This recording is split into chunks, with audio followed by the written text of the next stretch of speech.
Good morning, everyone. Britt Simon here. Hope your Saturday is starting well, or has started well.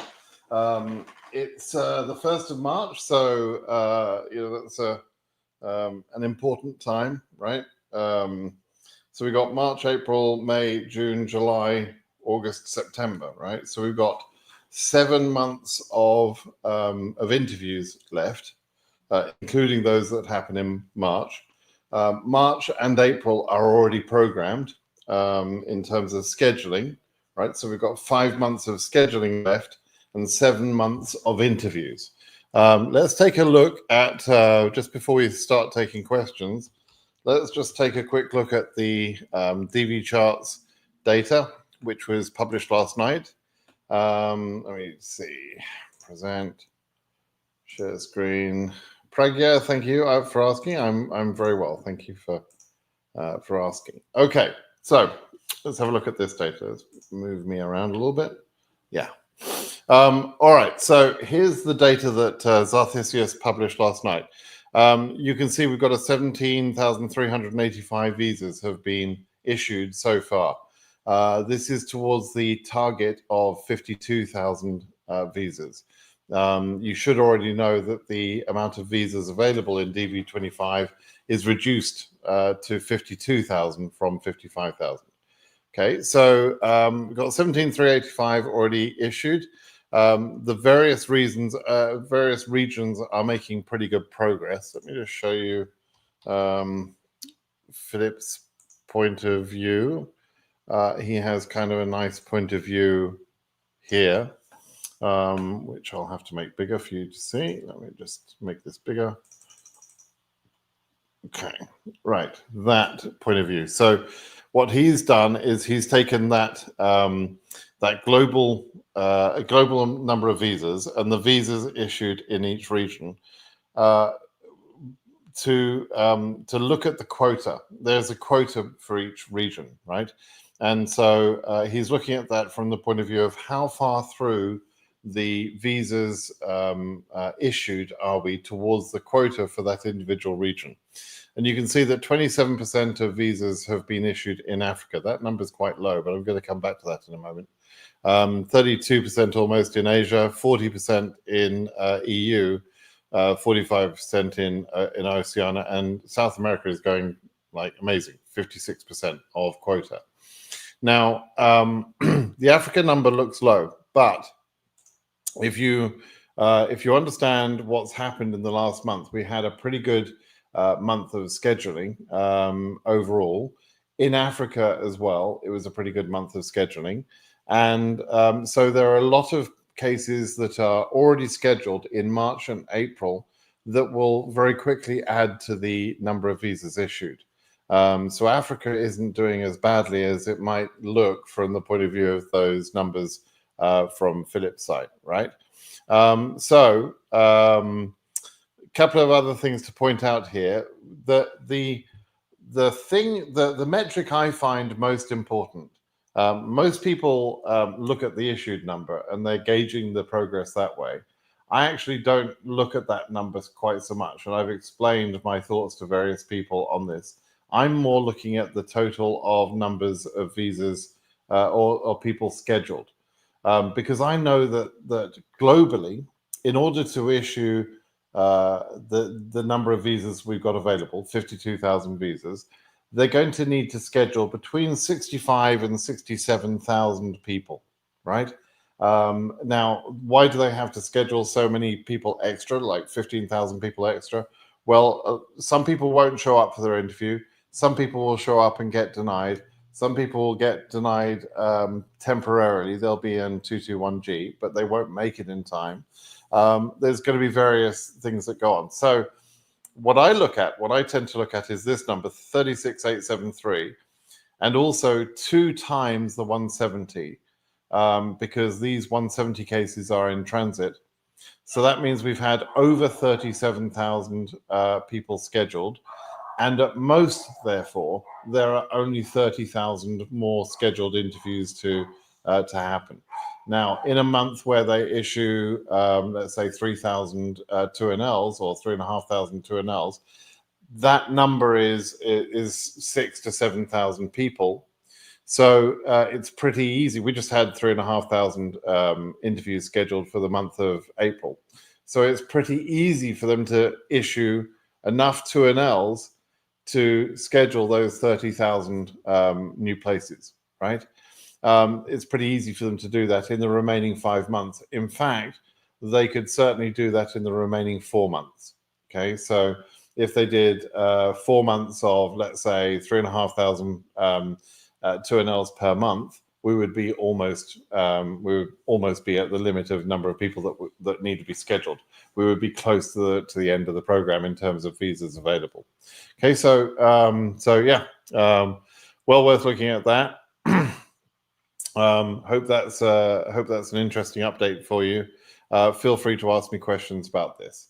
All right, so let me take some of your questions now live and see if we can help some people out. Lots of thank yous for your time and dedication, and good mornings. Thank you for that. Trust you're well. Thank you for the I-134 video. Yes, the I-134 version changed in December, and on March 13th, from March 13th, that's the only version of the form that you can use. Between now and March 13th, if you had already filled in an I-134 using the old version of the form, that would still be acceptable. But the new version of the form is already available, has been since December. And so that's the only version you should be using after, after the point of March 13th. Okay. So, please do make sure you use that version. It's a big improvement in that form, by the way, from the older version. So they've made it much simpler again, just as it used to be simple. And in fact, it's better than the older version as well. So I'm happy about that. Okay. Okay. Typical question here. My case number is 32K. When will I receive 2NL in Ethiopia? When you're current, for a start, where you can only receive a 2NL when your number is current, which it isn't, right? It probably will be next month. When your DS-260 is processed, and when your embassy has capacity for you, right? So you're probably going to get interviewed next month. Almost a waste of my time asking that question, frankly, because a little bit of brain power, and you'd have figured that out. How long does it take to hear from KCC if you're put on administrative processing? KCC don't communicate with you about administrative processing. Administrative processing, or more correctly, 221G, is handled by the embassies, right? KCC don't have anything to do with your case after the point they've scheduled the interview at the embassy. It's the embassy that do that. Now, what's the average length of time? There is no average. It depends on your case and why you were put on 221G and so on. So 221G can last from a few days to several months. And, without knowing anything about your case, it's not possible for me to predict anything at all about your case. The only thing I can pretty reliably say is that if you're a male Iranian, or you've got sort of travel history in some of the more concerning countries in the Middle East, then you can expect several months of 221G after interview. An Iranian male 221G at the moment is taking typically between 4 and 5 months, and it will probably get worse soon, thanks to Trump, right? Hello, Simon. What do you think about Casablanca embassy performance? All March interviews rescheduled to May and June. So yes, they took 370 interviews, I believe. Let me just check that. I think they took 370 interviews for the month of March, just off the top of my head. Let's just check that. Yeah, 370. I've got a weird brain for numbers. For some reason, I remember numbers. I can't remember what I had for breakfast yesterday, sort of thing, but I can remember numbers. It's very, very strange part of getting old. Anyway, so of those 370 interviews that were scheduled for March, they have now been rescheduled for, I thought, April, May, and perhaps June. I'm not sure why they would do just May and June. Does it mean something terrible? Well, we don't know what it means in reality. It could be due to staffing shortages, perhaps someone's ill. It could be due to something as innocuous as that. If you want to invent some crazy theories about what it means, feel free. But I don't know the real reason, and so I don't have any information to give. And I would rather you didn't speculate silly ideas about what it means when you don't know what it means. But the reality is, that is the fact of what's happened. Now, does it mean that they're not going to schedule any cases in May or June, in addition to the ones that they've rescheduled into those months? We don't know that, right? We have to wait and see. So, again, there's lots of people who are making big pronouncements of what this means, but they have no idea. So I would rather not do that. Okay. Ramadan Mubarak. Oh, right. Congratulations to those that celebrate that. What's the current faith of Freetown Embassy? Faith? Are you talking religious faith? I don't know. You may mean fate. I don't know.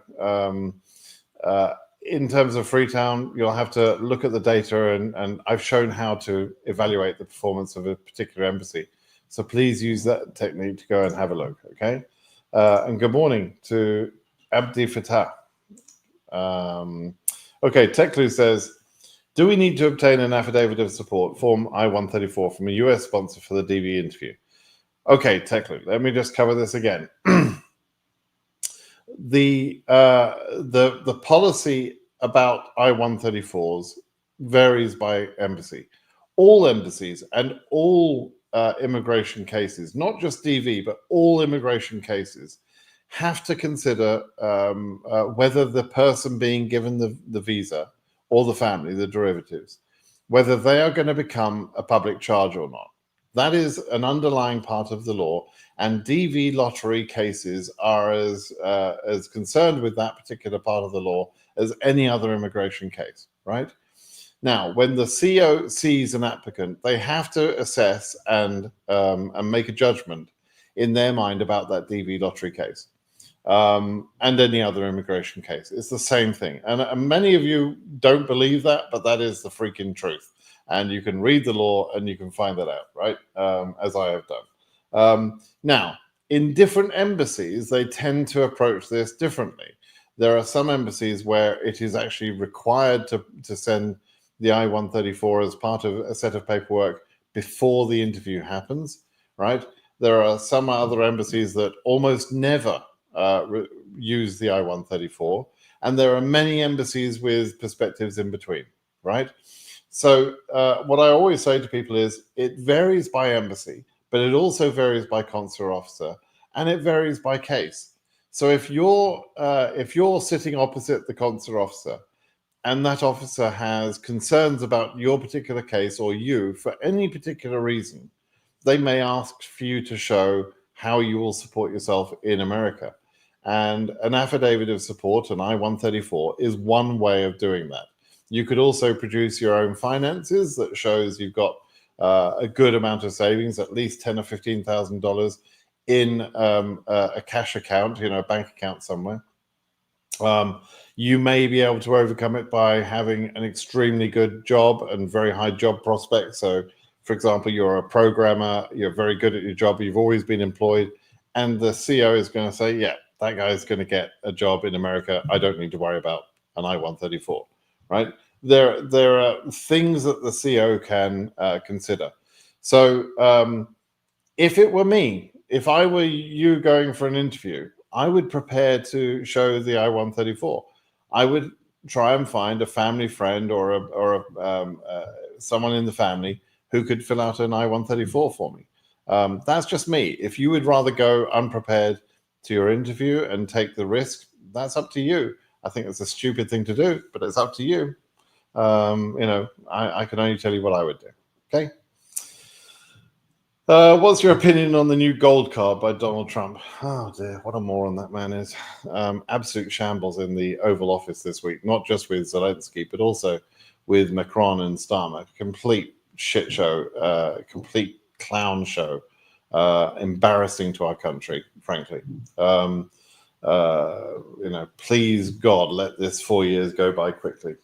But the new gold card by Donald Trump. Donald Trump seems to be unaware that there is already a way that a wealthy person can get a quick visa and ultimately a green card to live in America by investing in an American company. Donald Trump said you pay $5 million and you have to employ 5 people. Well, there's already the EB-5, which I think the terms are something like you have to invest $1 million and employ 10 Americans. Why he thinks the other green gold card would be more attractive than that version, I don't know. Like, why would someone can either take $1 million and invest it in an American company and employ 10 people, or they can write out a check to Donald Trump for $5 million and just never see that $5 million again, because they don't want to employ 10 people. They only want to employ 5 people. They've still got to employ 5 people. So they've got to have a job, for 5 people. It's completely stupid that this man would think that that was a good idea. And only the MAGA morons that follow him would have the lack of intelligence or information to think that was a smart idea. Will he get it done? Well, he can't just invent it. He can't. Something he can do through executive order. That has to be a law passed through Congress. And I think, someone sooner or later in Congress is going to say, hang on a minute, this is a stupid idea. So, I don't think much of the idea. I very much doubt there will ever be a gold card in the way that Trump described it. I just don't think it will happen, in all honesty. And it's just a stupid idea to start with, floated by a man who has no idea what he's talking about. What can I say? Updates about Nairobi. Yeah, so Nairobi have disappointed me this month. It's the 1st of March. Technically speaking, there could still be some chance for over the next few days for some embassy interviews to be arranged at Nairobi. But that light at the end of the tunnel is dimming very fast, right, for April interviews. It looks like they're going to miss out April interviews as well, which means they'll have missed out on January, February, March. Actually, let me just complete the circle. They didn't do any interviews in October or November, or if they did do interviews, they didn't issue any visas. They issued 395 visas in December from 421 interviews, right, that were scheduled. So we know that by the time we took the data on the 1st of January, Nairobi had 421 scheduled interviews arranged. And we know that from official issuance data, they issued 395 actual visas, right, from those cases, right?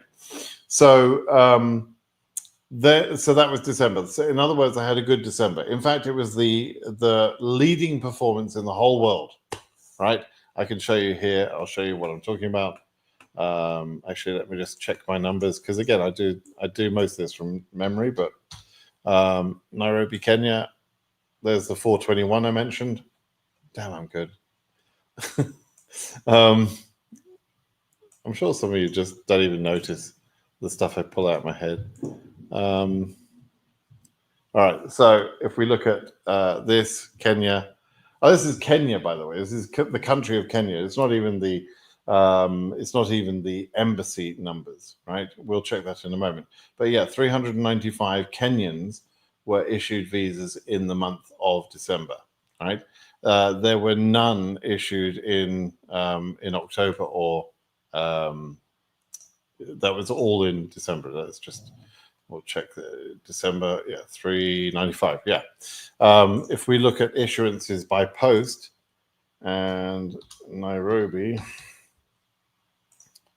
let's see the work that they did in November. Okay, so for diversity, they did, let me just see. In October, they did nothing at all. And in November, they did nothing at all.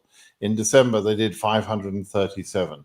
So that means that they had 395 Kenyans who were issued at Nairobi or perhaps elsewhere.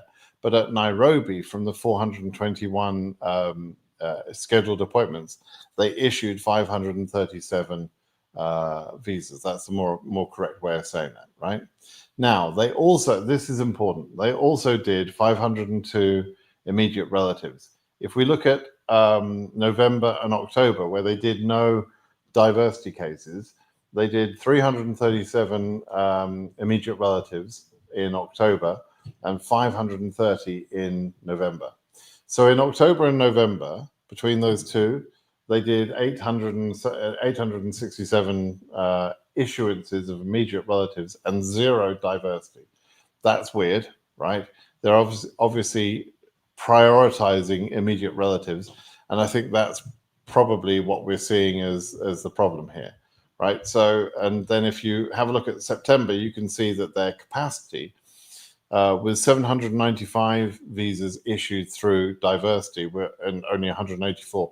So they have a capacity of issuing for immigrant cases a bit above 1,000 a month, right? Family sponsored 157, immediate relatives 184. You can see their total capacity is a little bit above 1,000. In March of 24, they did significantly more than 1,000. So if they've got capacity to issue 1,000 visas, and their first priority is immediate relative, and diversity is probably the next priority, but they also are doing family sponsored, then that's where they're spending their time. So they did nothing in October. They did nothing in November. They had a good December. They did no interviews in January, February, March, April, and we've got to wait and see about May. January, February, March, April. Yeah. So they've wasted 6 months out of 7 months of scheduling. That's very disappointing. I don't know. I would still like to believe that they would come back, but you know, if you're in Nairobi and you haven't gone current yet, within the next week, let's say your case number 32,000, 33,000 in Nairobi, now is the time when you need to pull the trigger and say, okay, I need to move out of Nairobi. I need to move to another country and change my my interview location away from Nairobi. I've got to the point where if your case is going to become current in the next visa bulletin, you probably don't want to stay in Nairobi, right? And in terms of whether your case is going to become current in the next visa bulletin or not, well, you've got to add about 5,000 or 6,000 or so to the current number. So if you're at 35,000, 36,000, maybe even up to 37,000, you would be in a somewhat dangerous range to go current in the next visa bulletin. And when you go current and your DS-260 is processed, then you become locked into that embassy. So the time to move is now, between this Monday coming and this Friday coming, right? Because the week after that is when we're going to see the visa bulletin issued that will increase the numbers by probably about 5,000, maybe 6,000 for Africa. And then you're going to see cases being locked into Nairobi that are going to be, you know, somewhat at risk, right? Now, I do believe that Nairobi is probably going to get back into the game, but I can't be 100% sure. You just have to make your own judgment on this right now. Okay. Okay. Let's switch back and answer more questions. Kenya is disappointing in countries like Uganda do their immigrant visas from Kenya. Yes, I know. In Morocco, appointments are still at 20K. Yep, they're a little bit backlogged. They do a lot of appointments there, but yeah, they're a little bit backlogged. Hi, Britt. I'm in America now. I came DV lottery last year. My education on DV was high school, but I finished university, so it will be causing problems if I find the job or master. No, Mustafa, it's got your paperwork for your DS-260 and your green card lottery process has nothing to do with anybody else other than the immigration. You now are free to show whatever documentation you have to show your real education to any prospective employer, right? There's no connection. Employers don't have access to your DS-260. They don't know what you said, right? So, you know, try and be a little bit sensible. America is a very, very big country, right? 340 million people live here, and our government, whilst it has freedom of information, etc., there's also privacy laws, and private companies can't go delving into your private data unless your name is Elon Musk, in which case apparently it's fine. Thilanka, I saw an email related to the VB that you received from someone. Can you please explain it with example?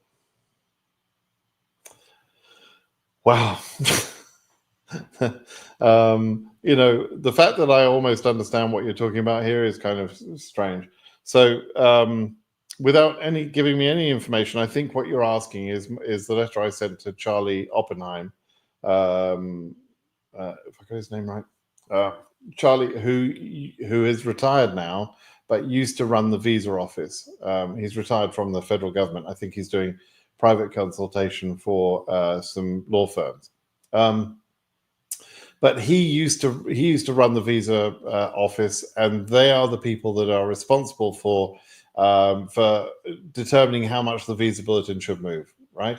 And so a couple of years ago, I think it was 2021, I emailed him because he had opened up a sort of a little bit of a channel to have open discussions, and had a sort of a monthly video call, I think. And so I emailed him with a question that I expected him or hoped he would answer on the video, but saying how I believed the visa bulletin was managed, and asking him to confirm or deny or correct my understanding. Basically, he confirmed my understanding was correct. And so what he was talking about, let me get the file up. Let me just ask.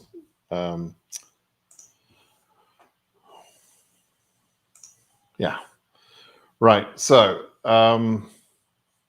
he says, right, I'm going to quote what he said in answer to my email. Your theory is basically correct. Based on the amount of numbers available for use, right? Numbers available for use is 52,000. I established targets of how many numbers I want to be used on a monthly basis to reach the annual limit by September 30th. So they take the 52,000 visas and chunk that up into 12 months, ostensibly. I think actually they would chunk that up into a smaller amount, right? Because the first 3 months of the year are normally quiet. There's usually more activity in the summer and then leading towards September. But so they would sort of divide that numbers up. So in other words, they decide at the beginning of the year, okay, in order to reach 52,000 visas issued by the end of the year, we should be roughly on track of doing about 5,000 per month, roughly, right? So he says, yeah, establish targets of how many numbers I want to be used on a monthly basis to reach the annual limit by September 30th. I compared that target versus the amount of applicants who have submitted all of the required documentation. So that's when they talk about all the required documentation, that's the DS-260 submission. And at that time, there was also some paperwork required, but it's no longer required. So it's DS-260 submission and processing of that form, right? So in other words, he's getting all of the numbers and says, okay, how many people have their DS-260 processed, right? And establish the applicable rank cutoff for the upcoming month. In other words, he's saying, okay, Africa is at 30,000 now. If I need to have 2,000 or let's say 1,500 interviews take place because I want to issue 2,500 more towards my goal for Africa alone, then I need to reveal how many numbers in order to reveal that 1,500, right? And he'll then say, okay, I need to move that by 4,000 or 5,000 or 2,000, whatever numbers. Now, bearing in mind that in the early months, a lot of the capacity is taken by people that were current in previous months, but their DS-260 was not processed, right? So sometimes in the early months, we see almost no visa bulletin progression, because there are enough people that were not processed last month but are processed this month for the visa office to say, hey, we don't have to move the visa bulletin very much at all in order to reveal enough cases to schedule, right? So they are basically sort of dividing out the work over a 12-month period. They would not try and do all of the work in a 3-month period. It doesn't make sense for them to do that. They have people that they employ in 12 months. They want to use those people to do the work in 12 months rather than have twice as many people sitting around for 6 months of the year and doing very busy 6 months in the first half of the year, right? They want to spread the workload out. They spread the workload out, and then they check how many people have got their DS-260 processed, and they base the visa bulletin progression number on that, right? He finishes off and says, but the cutoffs are based on the target of a worldwide processing basis, meaning capacity, etc., but not the capacity at a specific post, right? I think he thought he was correcting a point of mine. I wasn't making that point at all, but I don't think it was all based around one particular post. But the capacity of the embassies within the region is a consideration they have to take into account globally and within the region, right?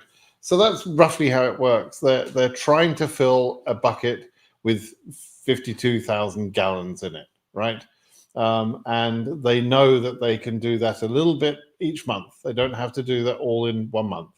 And so some of these, wild-ass theories that I see on how, visa progression is worked out, it's not true. And very often you guys will compare, and you'll say, oh, this year is just like 2018 or just like 2021, or, you always compare to previous years. And that shows a complete lack of understanding of how the process actually works. The fact that there are similarities from year to year is because they all start at zero and they're all going to get to the same sort of point. But it's actually not based on, it went like this way before. That's not how it works. It depends on DS-260 processing, depends on capacity, and it depends on the target that they're getting to, right? So, but, I understand why people get confused with the whole thing. Anyway, that's basically the explanation of that email. I hope that was useful. Hi, Britt. Hope you're doing great. Casablanca, blah, blah, blah. Rescheduled. Yeah, I know. Hi, Simon. Tell me about the Nepal region. There is no such thing. There is a Nepal country. There is no Nepal region. Nepal is part of the Asia region. And tell you about it. Well, it's a great place with a big mountain in it and lots of very friendly, nice people who are also very brave and extremely good fighters, but for some reason are also very worried when they speak to me, which I don't understand. In the British Army, the Nepalese regiment that we had in the British Army, the Gurkha regiment, was considered to be one of the strongest, bravest, most aggressive, amazing regiments we had, right? And so I always formed an opinion that every Nepali I meet must be the bravest person in the world, right? And then I get all these questions from very worried Nepalese, and I'm like, why are you so worried? You're supposed to be like a Gurkha. You're supposed to be brave, But anyway, what else do you want to know about Nepal? If you have a question, try and make it specific, and I'll try and give you a specific answer, okay? Hang on. Zazam Alakazam says, I need DV lottery, please. Okay. Pragya, I got my visa 1 month ago, i.e. January 16th. Should I apply for my green card now, or is it too late? When should I apply for it? Well, imagine it being this far after the announcement of your results, and you still have no idea how the process works. So you got your visa a month ago. It's a DV lottery visa printed into your passport. I think that's what you're telling me. And you're asking, where should I get your green card? Well, you have to enter the USA. That's what you do. You don't write off somewhere and have your green card sent to you. You have to enter the USA and become a lawful permanent resident. Okay. And so, you've got to do that, by the way, before your visa expires. So please do make sure you do that. But you have to go to America. By the way, if you have a DV lottery visa, an immigrant visa, and you never go to America to activate that, you are not a lawful permanent resident. Your visa will expire and you'll lose the opportunity you've spent so much time searching for. Okay. Sir, how much time does it take to bring a spouse as a green card holder and having active US military service? The military service piece of it kind of confuses the question here, because by doing military service, if you become a green card holder and go into the US military, you can accelerate your period of time when you become a citizen. A citizen can bring immediate relatives much, much faster than a green card holder. So it kind of confuses the question. I'm going to ignore that piece of it. How much time does it take to bring a spouse as a green card holder? Forgetting the military service for a minute, it can take a couple of years, 2 or 3 years actually. It can take quite a time. So you definitely don't want to do that way of processing if you can avoid it. If you are married, you should both go through the DV lottery process. And if finances are difficult or whatever, the principal applicant can travel to America before the derivative, maybe get a job, save some money, and bring the derivative that way. Because the alternative is to go through family-based processing, and that takes years, right? So don't do that. What a great question. Cielo, how's your move to beautiful and sunny SoCal going? I've just spent a stupid amount of money on a patio at my house, and I want to enjoy that for a while before I move. So for the time being, I'm not actively looking to move to SoCal. I've just been through a pretty cold winter here. Haven't enjoyed the winter here at all. It's been too cold. And so that makes me want to move further south. But on the other hand, as I say, I've just invested a lot of money in my own property here, and I want to enjoy that for some time before we actually move. So we'll see. Hi, Brick. Can we do adjustment of status within the USA if we win the lottery? Yes, you can. Thanks for the update, says Stephen. Quick question. After winning the DV lottery and reaching the US, what is better state for jobs, opportunity, and starting life? Thanks. It's a question that comes up time to time. When you're looking to move to America, you're looking for certain things. You want to think about where will job opportunity be for you, right? And that varies. Like if you're an astronaut, they only take off to space from like Texas and Florida. So don't go and live in Alabama, right? If you're an astronaut, right? Makes sense, right? If you're a carpenter, everywhere is going to need carpenters, so it doesn't matter. If you're a programmer, live near a fairly big city and maybe in California, but because that's where technology jobs, programming jobs tend to happen. You can also go to other places like Raleigh and the Research Triangle and Austin, Texas, and other places. If you're a programmer, there's some great places. Now, programmers can pretty much work wherever they want, right? But there are certain places where the job market is far better. And one of those places is Silicon Valley.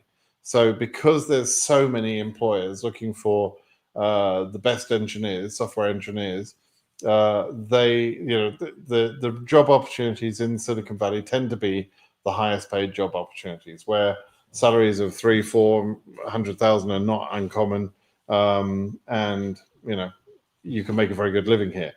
Having said all that, AI is changing the engineering market. So firstly, in terms of career, it depends what sort of career you have, right? Where the job market is going to suit your particular career. But you should also consider the weather. You should consider the cost of living. If you've got kids or plan to have kids, you should consider the education and so on. If you care about education, don't move to a dumb state like Alabama, right? It's just an obvious thing, right? I mean, people from Alabama are just not the brightest people. The education system there is failing. It's turning out idiots. And you would not move there if you've got kids. If you want a cheap place to live, maybe you'd consider it. But the low cost of living in some places and the low cost of housing is because those places are awful and you don't want to live there, right? So you could get almost a free house in some really awful areas, right? Maybe you get a house for 100 grand, which is far less than I've just spent on building my patio and my garden, right? So maybe you can get a really cheap house in some parts of the country, but those places are shitty places to live. So why would you move there? You're being reborn, right? You can choose to live wherever you want. And, making a smart decision at this point is very important. Don't make it based on, I want the cheapest house. That would be a really dumb way to choose. So, choose where is there going to be job opportunity? Where is the weather going to be good? Where is there going to be indoor or outdoor activities that I like? Where are there good airports that will take you back to see your family back home? There's a number of factors you should consider. Your faith, where if you're a person of faith, are there going to be churches and a community for you in the area that you're going, right? Those are the sort of things you should consider, okay? But don't move to Alabama under any circumstances. And it's not just Alabama. There's several states that I can't believe people actually move there. There was a very sweet guy who used to come to my lives who I think had moved to Alabama. I teased him about it. But it's the stupidest thing in the world to go there, honestly. Don't care. Like if you like catfish, who cares? Anyway, what's the first step when you be selected? First step is you fill out your DS260. Before, in fact, you even fill out your DS260, hopefully you read the instructions and you read the rules and you make sure you haven't screwed anything up. You must not have lied during your application.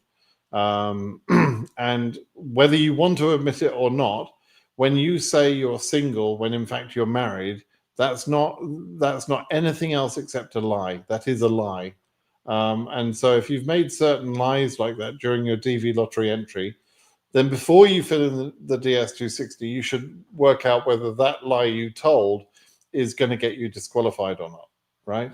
And so, yeah, you evaluate whether you can actually go through the process. Do you meet the requirements on education or work experience? Did you lie in any part of the process so far? If those things are good, then you fill out your DS260 completely. You don't go through like some people do and say, oh, they don't need to know my full address history. They don't need to know my full work history. I don't think I'll bother putting all of my education in there. I got a master's degree. They don't need to know what I did at school. Some people treat the DS260 like that, and then they end up unlocking it and correcting it later. So, you go through and you fill in the DS260 and then you wait. You wait for your number to become current. That's basically what will happen, right? So we're going to start getting questions like yours, I would imagine, Asamoah, Terminator. We're going to start getting questions like yours over the next few weeks until we get to May, when the results will be out, right? When will the next lottery result be issued? In May, early May. Yes, Anne, I want to ask if my number, AS15000, should I keep my embassy Abu Dhabi or should I change it to Oman, as I noticed Abu Dhabi didn't well in the last year? What you should do, Yazan, is go to my YouTube channel and look at the video which I've carefully curated and put out there for you so that you can understand how the different embassies are performing and evaluate the embassies that you're talking about, right? Don't just base it on last year, base it on the information we're getting from this year.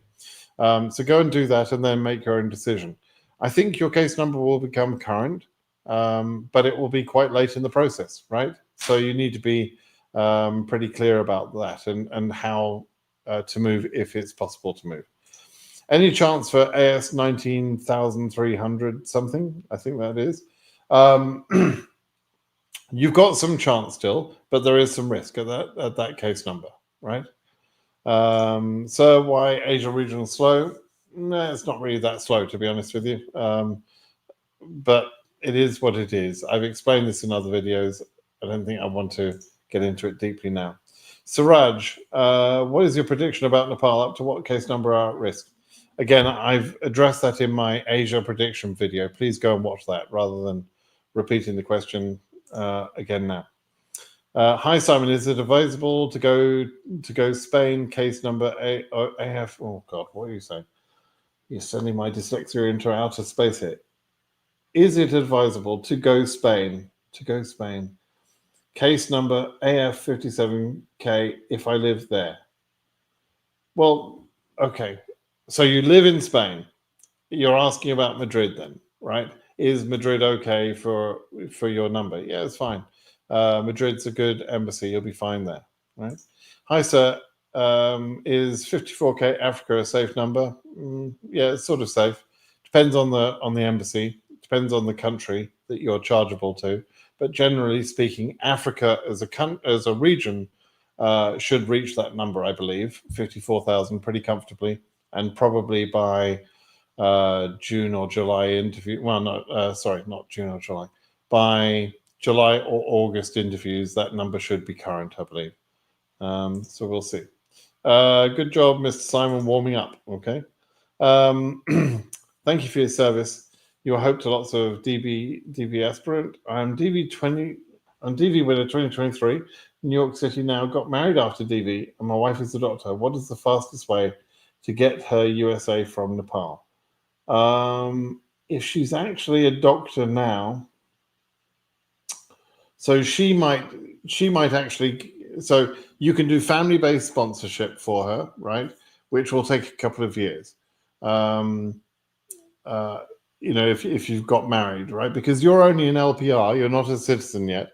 If you were a citizen and you sponsored her, then you would be able to bring her immediately, basically immediately, within a few months, and she'd get a green card immediately.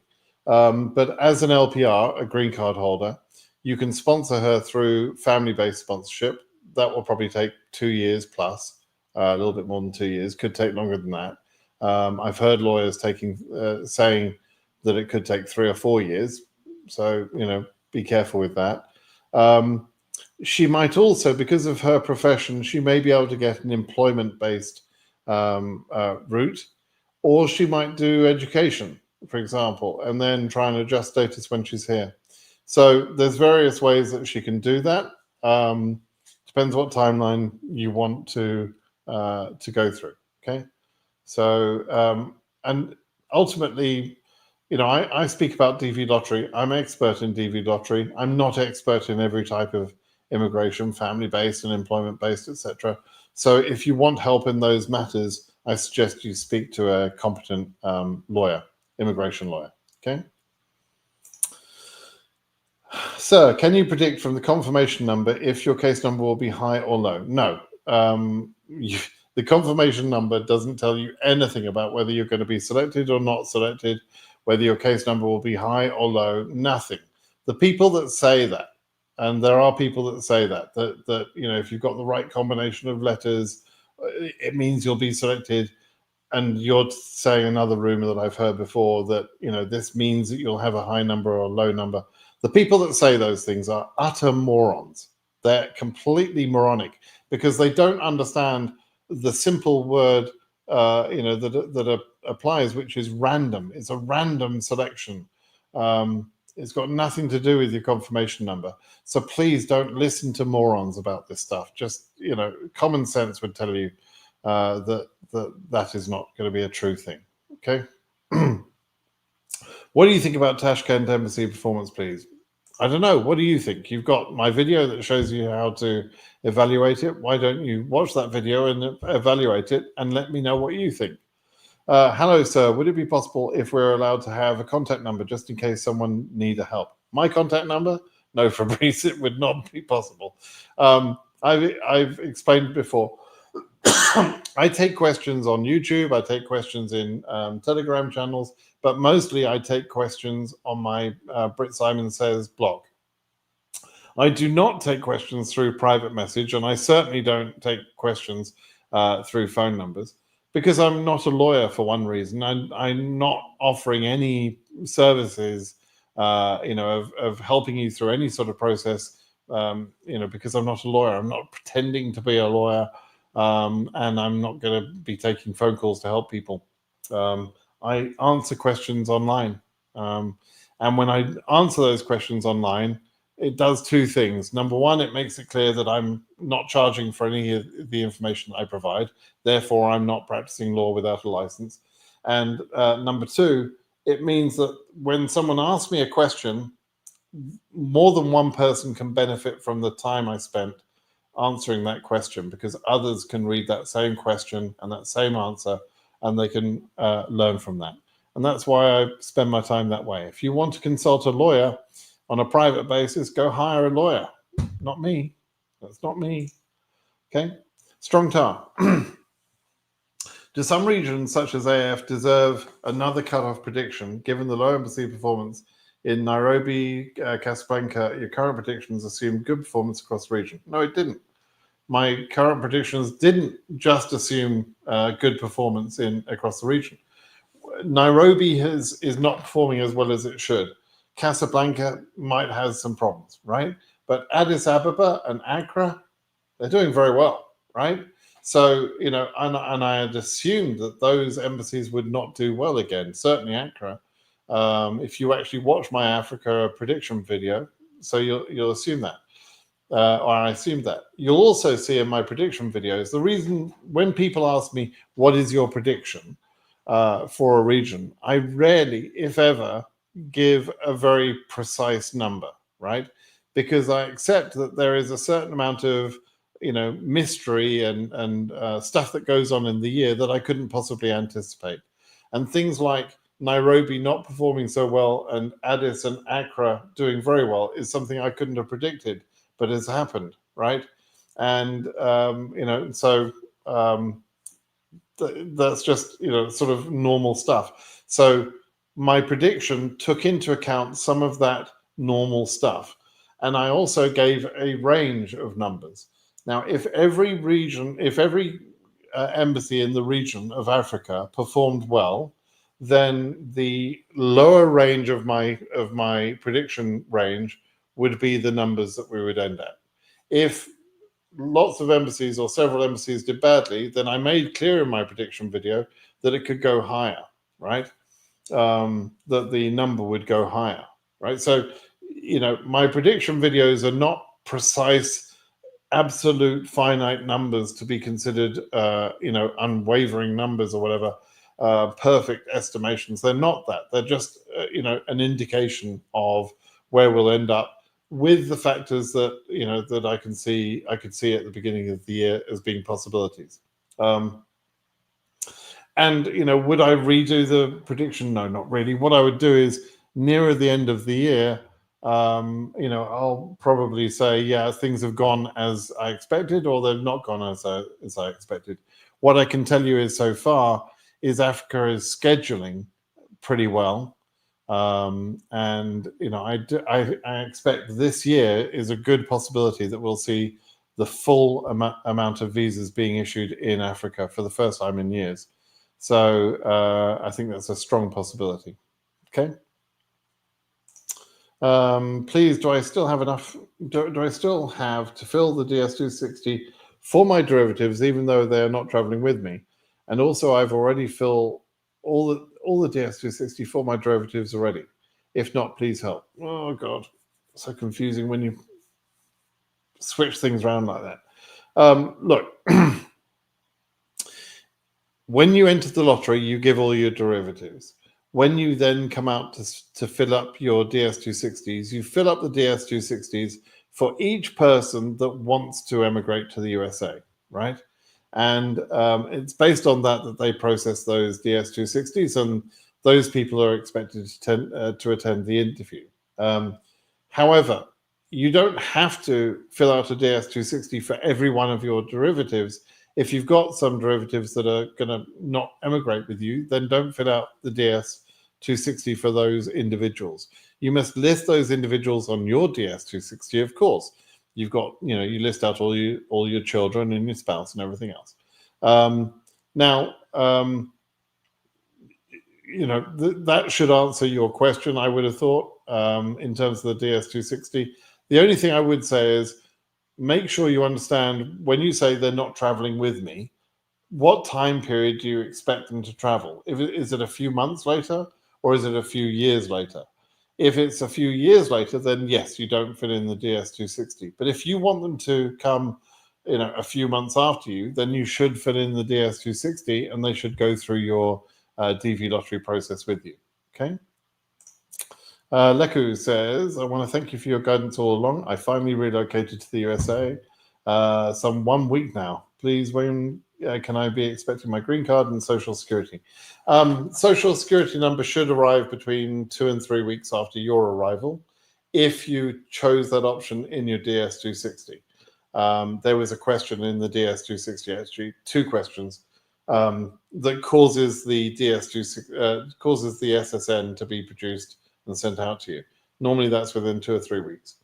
The green card can arrive within a week or 2, or it can take up to 3 or 4 months quite easily. In fact, it can even be longer. I've known it take 5 months or so. But generally, something in that time frame, right? It's not going to be.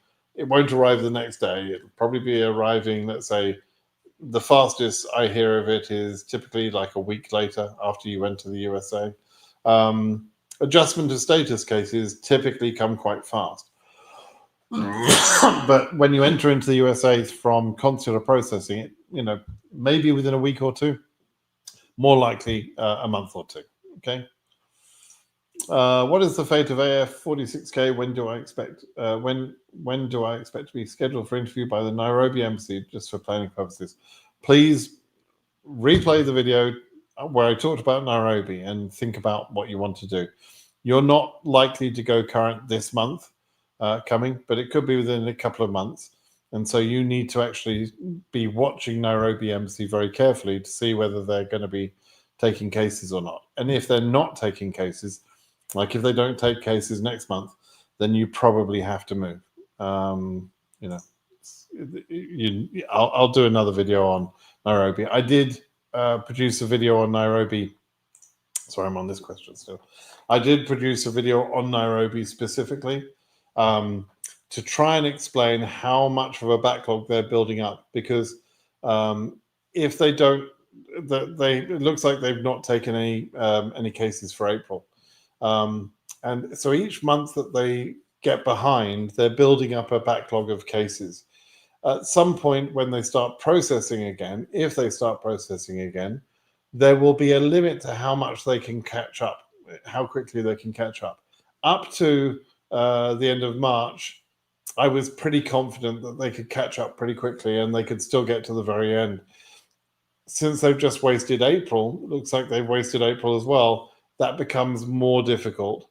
And if they waste another month beyond that, if they waste May as well, then we really have to consider that it will be difficult for them to ever catch up, even if they start working. And so then the high case numbers at Nairobi will definitely want to move elsewhere. Okay. Alistair Gonzalez. Oh. Hi, Britt. I'm currently an international grad student in US. Good. I've applied for the DV26 program. Good. Country of chargeability is Oman. Fine. What are my chances, and will I have to go out of the US for interview? What are your chances? Around about 1 in 100 years. It's just a lottery. It's not a plan. So it's kind of weird to ask questions this early when you haven't been selected yet, frankly, because, as I say, the average entry, other than Oceania, is only successful 1 time in 100 years, right? Will you have to go out of the USA for interview? No, you can adjust status while you're in the USA with your DV lottery. You don't have to go back to your home country or anywhere else. You can process the whole thing here. Okay, good luck. Hi Simon, quick question. There was an error in my birthday year while filing the DS260, but correct with unlocking the DS260. How should I address that when asked? I have court's decision on my hand. Well, so you've made a mistake. You corrected it in the DS260. That's likely to be all there is to it. But you also have some paperwork where it proves your date of birth, by the sound of it. that's fine. That's how you'll settle things in the interview. I mean, there is going to be like the mere fact that you have the court's decision in your hand, that tells me that you come from a country that has very poor record keeping procedures, and you have to go to court to sort of testify or establish your date of birth through a court process. That's kind of stupid. That's kind of nuts. That's a very backward way of handling a country's organization. In most countries, there's a centralized registrar of births, deaths, and marriages, right? And all the information can be extracted from that at any time. That's how a modern and well-organized country, organizes its data. The fact that you're not in that sort of country means that you're from a country where documentation is easily falsified, often fraudulent, and so on. And so consular officers are going to be more nervous with that sort of case because you come from a country where documentation is not very good, right?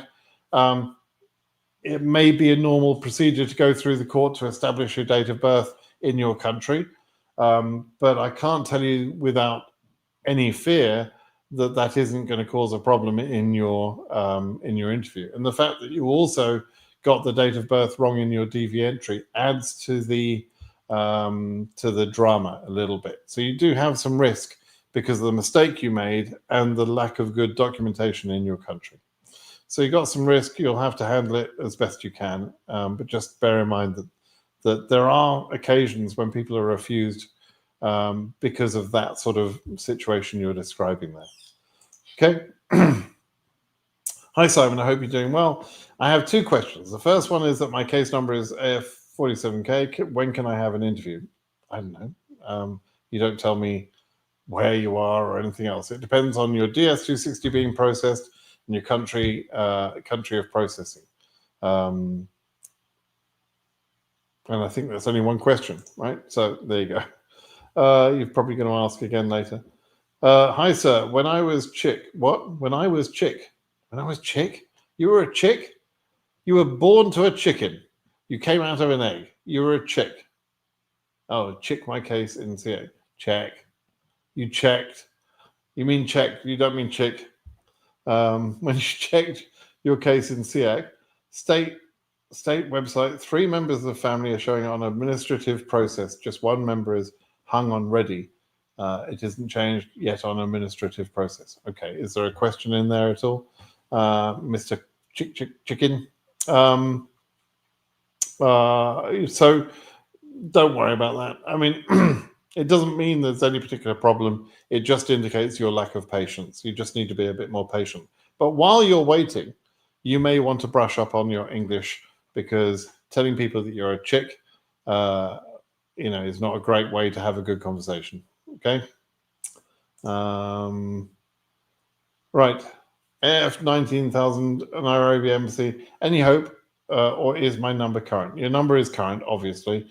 And is there any hope? Well, yeah, it depends on Nairobi. We have to wait and see what Nairobi does, right? You're already current, and probably you're in AVQ, by the way, so you have to wait for that. Islam, the second question, I guess. Hope you're doing well. I have a question. Oh dear. Which is when to have an interview. That's the same as your first question, Islam. You told me there'd be 2 questions. You didn't tell me both the questions would be the same question. So, oh dear. Hello, sir. Asia case number 22K. When to expect interview notification? Your case number is quite high. It's risky. You may never get an interview notification. And, you have to bear that in mind, right? If you did get an interview, it would be right at the end of the year, meaning a September interview, if you get an interview at all. But to be perfectly honest, it's a risky number.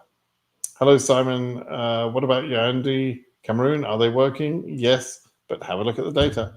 Hello, Simon. In Egypt, 42K have a chance. Yes, it probably does. It's not a bad number, even in Egypt, right? 2025 Nairobi Embassy. What might be the problem? Because no interview going on since December. Oh, yeah, I talked about this. And I produced a video to talk about this as well. Okay. Embarrassed 70. Embarrassed. Are you really embarrassed? Embarrassed 79. My wife has long spots that showed up in X-rays that are not related to TB. She has allergic asthma. I'm not a doctor. I don't know quite, what that means. Should we go to the medical ASAP right after second is received, just in case a sputum test is required? Yes. Depending on the timing, if you've got quite a high case number, you actually should probably consider taking a medical even before your 2NL is received. But yes, the faster you can get to the medical to get to the point where the doctor clears the report or says they want you to go through a 3-month period of treatment, the faster you get to that, the better, because that's going to delay your spouse. She won't get a visa until that's totally cleared. Okay. Do you think DV25 AS will be increasing for May or not? Yes, I do. And in fact, I think the AS region probably will get a fairly good jump in the next visa bulletin. We'll see. So I'm from Sri Lanka. My case number is AF 24,000. Is it possible for 2NL? Probably not. Very risky. 24,000. It's very risky. Islam. Here we go. Can't schedule US visa appointment 9 days after paying in bank, Algeria. VFS emailed saying that payment is done. Unfortunately, I closed the first application because I thought I have a problem. Solution? I don't know. I haven't been through that process. Why would you think I would know? You're just going to have to try and figure that one out for yourself. I don't know. Quite simply. Chalum Gladys. Hello, Britt. How are you doing? Please help me check the performance of the Yaoundé embassy by June. Okay, so again, please watch my video. It's kind of frustrating when I put out video on specific topics and you guys don't bother to take a few minutes to watch that video and answer your own question. So I created a video on how to assess your embassy's performance. Please watch that video, follow the technique. If you can't do it after doing that, then okay, tell me where you get stuck, but don't just ask me the question without bothering to try. So my case number is AF37K and my embassy is Abu Dhabi. When should I expect my 2NL? Well, not until your case number is current, and you may or may not get current this month. I don't know. We'll have to wait and see. Okay.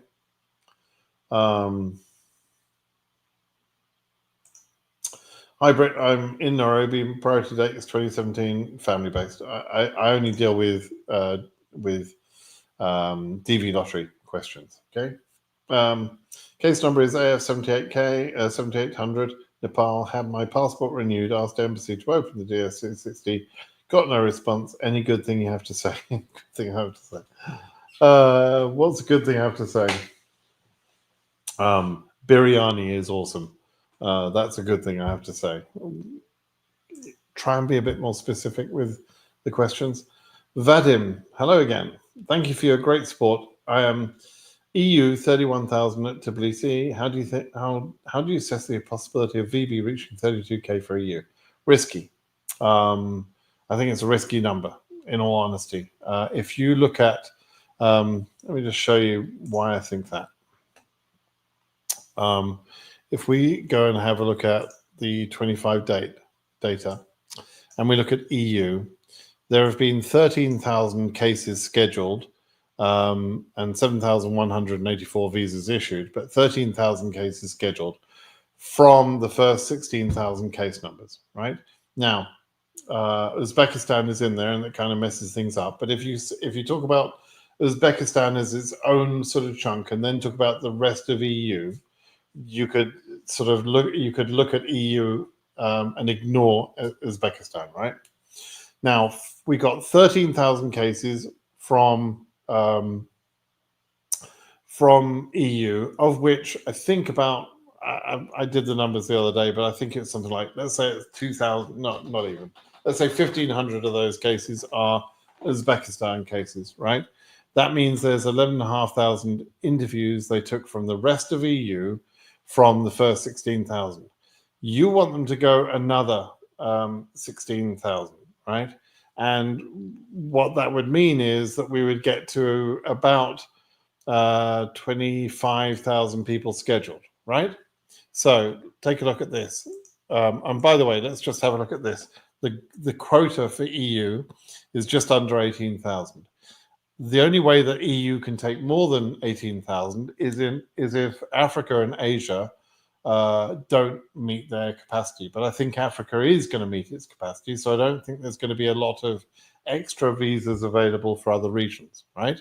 So if we then look at DV data for 24, not 23, sorry, not 25, we can see that in DV24, to issue 18,000 visas, they scheduled 22,000 people, right? So going back to what I just said, is it likely if they schedule another 11,500 people from the next 16,000, that would take us to 24,500 plus some more Uzbekistan cases. So we'd be up at 25, 26,000. Why would we have 26,000 people scheduled to get 18,000 visas when last year only 22,000 people being scheduled produced 18,000 visas? That is kind of the explanation of why your case number is in trouble. Does that make sense? Now, you have to consider other factors. Is Ankara doing better or worse or the same as last year? They seem to be doing about the same. So that's not going to be a factor that would change things from last year to this year. Can Trump do something to slow some countries down, and therefore give your case number a little bit more chance? Well, after yesterday's fiasco, he might be more anti-Ukraine than he was. He's pro-Russia, obviously. He's Putin's lapdog. So, he's not going to block Russia or Russians, but he might block Ukrainians. That's a possibility because he's, a child. And so, that might help you. But that's the sort of thing that's going to have to happen for you to get a chance. Now, it's not impossible that we don't see the last month fuck it factor, right? Which is where the visa bulletin suddenly increases by a lot in the final month to where, and what that does is it gives adjustment of status cases a chance to go through, and it allows some of the embassies that do have capacity to use their capacity. But that fuck it factor becomes less possible if they do a good job of scheduling up until August, right? Why is that? Well, the fuck it factor only really comes into play when it's like a last minute Hail Mary in a football game. It's the last way to try and get the numbers up to the numbers that they want.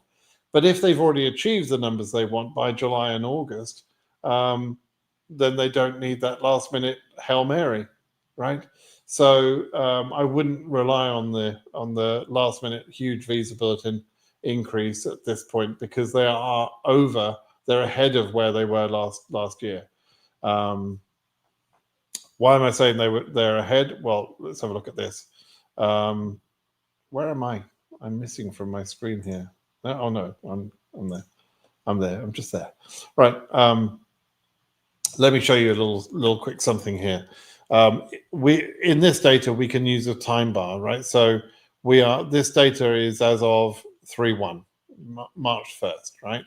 And we've got 37,000 people scheduled. That's the 36,873 there, and 170 cases here, which will produce about another 300 people. So 300 people should be added to that number. So we've got about 37,200, 37,300 almost. 37,200 scheduled at the moment, right? Now that's right now. How about the same point in time last year? Where were they at this exact point in time last year in terms of scheduling? That's kind of a useful thing to see, right? So we look for our slide bar. And we're going to move that back to the same point, March the 2nd, not March 1st, but March the 2nd last year. At this point last year, they had scheduled 34,000 people with almost no in-transits, right? So 34,100. So we are at least 3,000 people scheduled ahead of last year, and there are 3,000 less visas available than last year, right? So we are probably about 7,000 people or 1 month of scheduling ahead of last year. We're 1 full month ahead over last year, right? Globally, I think they've got to add about another 27 to 30,000 people being scheduled. They just scheduled 7,000 people in 1 month, right? So if they did 7,000 people for 4 months, not 5 months, 4 months, that would be 28,000 people, right? It's pretty easy for them to actually finish the majority of the work. I don't mean stopping the program, but for finishing the majority of the scheduling by having 4 decent months, not even exceptional months, just pretty good months between now and that would be all up to August. And then September could be a light month of scheduling with clearing out 221G cases and that sort of thing. They could do it that way. Now, they almost never take my advice on how to run their procedures. So even though that's what I would like them to do, they probably won't listen to me. They never do. Annoyingly, I'd like to run the process, but I don't. Okay, let me just have a quick scan down here. See if there's any good questions. Willot TV is kind of a regular. Let me just take his question and explain this. Please educate me on how to prepare and present my work experience to the embassy on the interview day. I think I did this before, actually, Willot. But I would say if you've got to do a work experience case, then you would prepare a folder with several documents in it. You would have, as a minimum, you would have your resume or CV. You'd have a letter from your employer explaining what job that you do, your title, your salary, and that sort of thing. You'd have pay slips, recent pay slips showing your salary. And your salary as a manager or supervisor should be pretty good salary compared to a normal job of your type. The resume would show the work experience that you had, or perhaps training that got you into the position that you're in now. You would back that up with other documentation, if necessary, that shows how your career progressed. And lastly, you would have the ONET job printed out so that you could refer your work experience and job duties and so on to that document and say, here's how my job aligns with that ONET job. I'd have all those documents together, maybe some other documents too, and I'd have them in a special folder with a front cover that has the sort of the table of contents showing, here's my CV, here's my current payslip, here's the letter from my employer, here's the letter to show I got promoted 3 years ago into this job, you know, whatever documents you have, right? And then lastly, the ONET job that you're trying to compare to. And so, and the nice, neat folder with that cover letter, right? All the documents sort of, you know, presented together as like a mini book. And if you prepare your case that way, I think you're very, very likely to pass if your work experience is appropriate, if it's the correct type of work experience. That's how I would do it.